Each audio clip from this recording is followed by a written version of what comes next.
Hi hello नमस्कार, मी अश्विनी स्वागत करते तुमचं आपल्या छान अशा व्हिडिओ ब्लॉगमध्ये. तर हा व्हिडिओ आहे रविवारचा. आता रविवार म्हटलं काय किंवा रोजचे दिवस म्हटलं काय, हे व्यायाम करायची नाटकं तर आमची रोजचीच असतात. अगदी 1-2 मिनटं व्यायाम करायचा आणि त्यानंतरनं खेळत बसायचं. तर या इकडं दादा व्यायाम करताना बघून कृष्णाला मात्र हसायला येत होतं. तर छान अशी देवपूजासुद्धा करून घेतली आणि त्यानंतरनं आपल्या रोजच्या कामाला सुरुवात केली. तर आजच्या व्हिडिओमध्ये काय खास आहे हे नक्कीच बघा आणि आपल्या चॅनलला अजूनपर्यंत सबस्क्राईब केलं नसेल तर नक्कीच सबस्क्राईब करा. आता चहा घ्यायचा म्हटलं तर स्त्रियांना तेवढा निवांत वेळ नसतो, काहीतरी काम करतच चहा घ्यावा लागतो. आता मी तर इकडे चहा प्यायला घेतला, पण गार होईपर्यंत म्हटलं जे वाटण आहे ना ते काढून घेऊ. तर ते वाटण काढेपर्यंत माझा चहा पण गार झाला. मग चहा पिला, पीठ मळलेलंच होतं आणि त्यानंतर मटकीची भाजी करायला घेतली. तोपर्यंत इकडं बाहेर मिस्टरांचं गोठा धुवायचं चालू होतं. आता जिथं गुरंढोरं म्हटल्यावर शेणाने तर घाण होतेच, त्यामुळे छान असं त्यांनी म्हणजे गोठा धुवून घेतला, तसेच म्हशी पण धुवून घेतल्या. आता त्याला घ्यायला कोणीच नव्हतं आणि साईला पण सुट्टी होती म्हटल्यावर कृष्णाची ड्युटी ही साईकडे होती. आणि मोठ्या मुलांचं कसं असतं, लहान भावाला घ्यायला किंवा बहिणीला घ्यायला त्यांना कंटाळाच होतो, कारण की त्यांना खेळायचं असतं. तर आता चुलीवरच या इकडे भाजी उकळत ठेवली होती. तोपर्यंत कृष्णाचं खायला वगैरे घातलं आणि त्यानंतरनं इकडं चपात्या भाकरी करून घेतल्या. तर आता बऱ्याच जणांचं असं झालं आहे की गॅसचा तुटवडा आल्यामुळे त्यांना चूल पेटवावी लागते. तर गावाकडे तसं काही नसतं, रोजचाच स्वयंपाक आमचा गॅसवर असतो, त्याच्यामुळे आम्हाला काहीच हे नवं नाही. पण एवढं मात्र झालेलं आहे की गॅस आता लवकर म्हणजे जसा लवकर भेटायचा तसा लवकर आता भेटणार नाही. तर या इकडे बघा, छान या झाडावर आहे ना चिमण्यांचा चिवचिवाट चालूच असतो. तर मी चपात्या करत असताना कृष्णाचा खेळ चालू होता, कारण की घरातले सगळे रानात गेले होते आणि त्याच्या पप्पांना पण कंपनीत जायचं होतं. साईचं मात्र इकडं साडी घालायचं किंवा काय ना काहीतरी खेळ चालूच असतात. तर या इकडे मला तो साडी घालून दाखवत होता आणि माझ्या चपात्या करायचं काम चालू होतं. तर असं कृष्णावर कुणी ना कुणी लक्ष द्यायचं, म्हणजे लक्ष हे द्यावंच लागतं, कारण की तो आता भरपूरच खटपटी झालेला आहे. तर चुलीला जर जाळ चांगला लागला ना तर चपात्या चांगल्या होतात, नाहीत तर मग कडक होतात. त्याच्यामुळे चुलीला चांगला जाळ लावायचा आणि मग त्याच्यावरच स्वयंपाक छान असा करून घ्यायचा.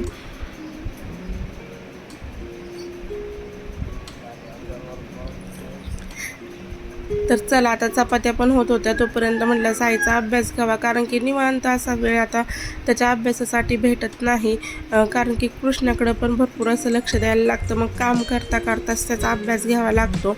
तर या इकडे कृष्णाचं खेळणं चालू होतं. चपात्या झाल्या की लगेच त्याच्यावर भाकरीसुद्धा करून घेतल्या.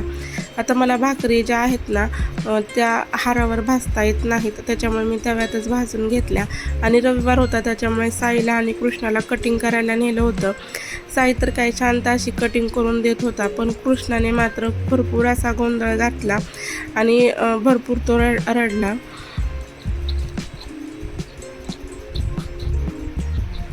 त्याचा ज्यावेळेस पहिल्या जावळ काढलं ना त्यावेळेस तो अजिबातच रडला नव्हता, पण नंतर ना त्याचे 2-3 वेळा ज्यावेळेस कटिंग केली ना त्यावेळेस तो भरपूर रडला.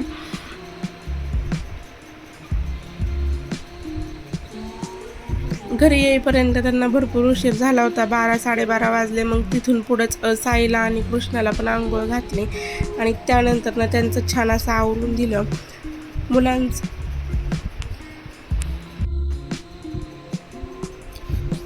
छान असं आवरून दिलं, पण माझा अवतार मात्र आहे तसाच होता, कारण की सगळी कामं करता करता आपल्याकडंच दुर्लक्ष होऊन जातं. आणि त्यानंतर संध्याकाळी करायची होती मिसळ, तर मिसळच करायला घेतली. स्वयंपाक जरी नसला तरी ह्या मिसळ करण्याचा भरपूर असा कुटाणा असतो. तर मिस्टरांनी मिसळचं सगळं जे सामान आहे ते सुद्धा आणलं आणि सोबतच भाजीपालासुद्धा आणला होता. तर चला, आता मिसळ करून घेते. मिसळ मी माझ्या पद्धतीने कशी केली हेच तुमच्यासोबत शेअर करणार आहे. तर सगळ्यात आधी तेल घातलं, जिरी मोहरीची फोडणी दिली, कढीपत्ता घातला, आलं लसूणची पेस्ट घातली आणि त्यानंतर कांदा छान असा तळून घेतला.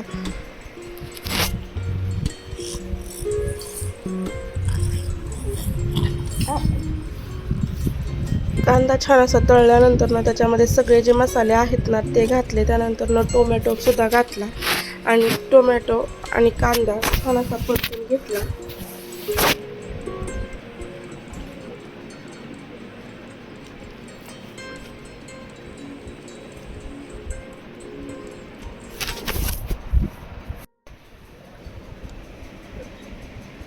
टोमॅटो कांदा छान असा परतला आणि त्याला तेलसुद्धा छान असं सुटलं होतं. त्यानंतर त्यामध्ये जी आपली मटकी आहे ना ती घालून घेतली. मटकी मी आधी शिजवून घेतली होती, नाही घेतली तरीसुद्धा चालेल. त्यानंतर वरून थोडीशी कोथिंबीर घातली आणि ही जी तर्री आहे ती काढून घेतली. आता का काढली ते सुद्धा सांगते. कारण की फक्त आलं लसूण पेस्ट आणि कांद्याने त्याला तर घट्टपणा येणार नव्हता. त्याच्यामुळे आता मी त्यामध्ये काय घातलं आहे हे सुद्धा बघा.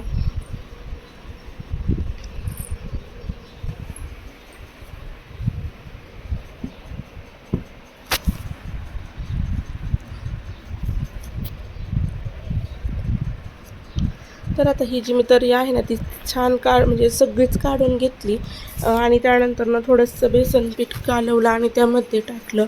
आता समजा तर्री असताना जर बेसन पीठ टाकलं असताना तर त्याची सगळी तर्री जी आहे ना ती निघून गेली असती. आणि त्यानंतर हे छान असं आटून दिलं. त्याला जर आटून दिलं तर ते चांगलं असं घट्ट होईल.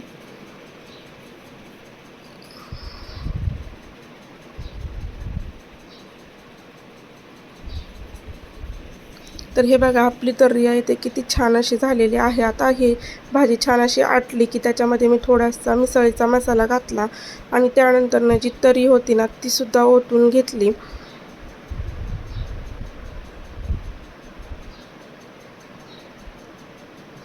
तर चला आपली मिसळ आता खाण्यासाठी तयार झालेली आहे.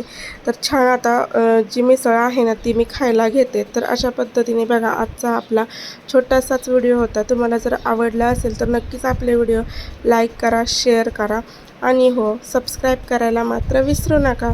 आणि तुमच्या मित्रमैत्रिणींनासुद्धा आपले व्हिडिओ शेअर करत जा, जेणेकरून त्यांना गावाकडचे व्हिडिओ नक्कीच पाहायला भेटतील.